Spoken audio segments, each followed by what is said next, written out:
नमस्कार दोस्तों, आरकेजी के गाइड की इस नई वीडियो में आप सभी का स्वागत है। तो दोस्तों, आज की बड़ी अपडेट भारत के मित्र रशिया को लेकर है और ये अपडेट भारत के लिए काफी ज्यादा चिंताजनक है। रशिया पिछले काफी समय से भारत से एक ऐसी मदद मांग रहा है जिसको अगर भारत करने के लिए मान जाता है तो इससे भारत का खुद का तेजस एक बड़े खतरे में फंस सकता है। दरअसल जैसा कि आप सभी लोग जानते हो कि रशिया इस वक्त अपना खुद का एक 5th जनरेशन का जेट बना रहा है जिसका नाम है सुखोई एसयूजेट होने वाला है। रशिया फाइट जेट को अमेरिका के का डायरेक्ट कॉम्पिटिटर बता है, लेकिन फिर भी अभी तक रशिया इसका एक भी प्रोटोटाइप तैयार नहीं कर पाया। ऐसा इसलिए क्योंकि रशिया के इस फाइट एजेट में काफी सारे डिजाइन रिलेटेड इश्यूज है। इस फाइट एजेट का डिजाइन रशिया के एक और स्टाइल फाइट एजेट Su-57 फाइट एजेट से ही इंस्पायर होकर बनाया गया है और Su-57 5th जनरेशन फाइट एजेट के हिसाब से आपसे प्रॉपरली डिजाइन नहीं किया गया है और इसलिए 57 के डिजाइन में जितनी भी खामियां हैं उन्हें 75 ने भी अपने अंदर इनहेरिट कर लिया। दिक्कत की बात यह है कि 57 का डिजाइन अब नहीं बदला जा सकता, लेकिन 75 अभी प्रोडक्शन फेस में नहीं आया है, इसलिए इसका डिजाइन अभी भी काफी है हद तक इम्प्रूव किया जा सकता है, जिसके लिए रशिया को फंड्स की जरूरत है।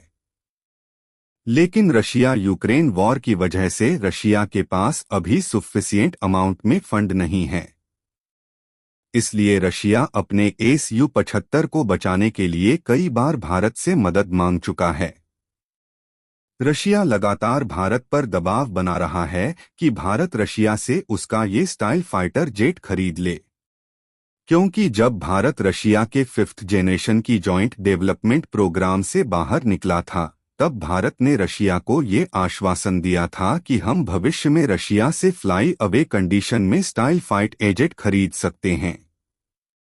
लेकिन अब एक यूरोपियन मीडिया आउटलेट और डिफेंस थिंक टैंक ने रशिया के सुखोई Su-75 पर अपनी एक रिपोर्ट में बड़े खुलासे किए हैं और इसके साथ ही भारत को उन्होंने Su-75 बिल्कुल भी न खरीदने की सलाह दी है। बल्गेरियन मिलिटेंट्स डिफेंस आउटलेट से जुड़े डिफेंस एक्सपर्ट्स का कहना है कि रशिया का Su-7051 5th जनरेशन कैटेगरी का फाइट एजेट बिल्कुल नहीं है, क्योंकि स्पाइड एजेट का इंजन स्टाइल फाइट एजेट में इस्तेमाल होने वाला 2nd जनरेशन इंजन नहीं है। इसकी पावर और थ्रस्ट दोनों ही काफी ज्यादा कम है, इसलिए कि रफ्तार सिर्फ ऑन पेपर ही पकड़ सकता है। एक्चुअल में वो 1.8 तक की स्पीड से ही उड़ने में काबिल है।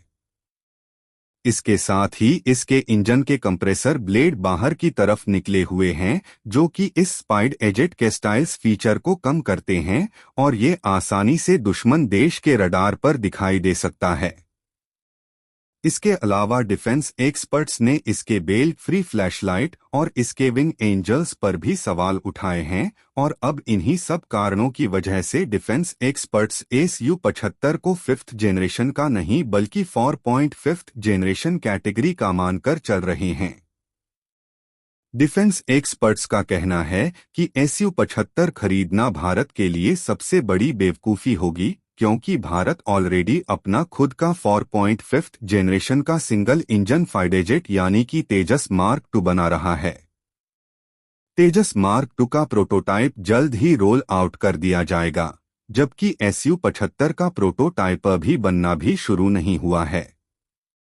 तेजस मार्क 2 हर मामले में अपनी कैटेगरी का सबसे बेस्ट होगा, लेकिन अगर यह सब जानते हुए भी भारत ने Su-75 में अपनी इन्वेस्टमेंट कर दी तो तेजस मार्क 2 की डेवलपमेंट पर इसका काफी बड़ा असर होगा और ऐसा भी हो सकता है कि आगे चलकर भारत को तेजस मार्क 2 को बनाने का फायदा भी ना मिले, क्योंकि जब हम रशिया के 75 को ले लेंगे तो मल्टी रोल फाइट एजेट की काफी बड़ी डिमांड तो यही फाइट एजेट पूरी कर देगा, तो फिर तेजस मार्क 2 को हम बड़े स्केल पर बनाएंगे ही क्यों। इसके साथ ही भारत का ये स्टेप ये भी शो करेगा कि भारत को अपने खुद के फाइट एजेट पर भरोसा नहीं है, और जो 16 देश ऑलरेडी तेजस को खरीदने में अपना इंटरेस्ट शो कर रहे हैं, वो भी ये कहकर तेजस को छोड़ देंगे कि जब भारत को ही अपने फाइट एजेट पर भरोसा नहीं है तो हम भारत के तेजस को क्यों ले। वैसे आपको क्या लगता है, क्या भारत को रशिया के Su-25 प्रोग्राम से जोड़ना चाहिए या फिर नहीं? कमेंट करके जरूर बताना। और जाने से पहले SB नॉलेज चैनल को सब्सक्राइब करके बेल आइकन को जरूर पेश करें ताकि आने वाली सभी नोटिफिकेशन आपको मिलते हैं। जय हिंद।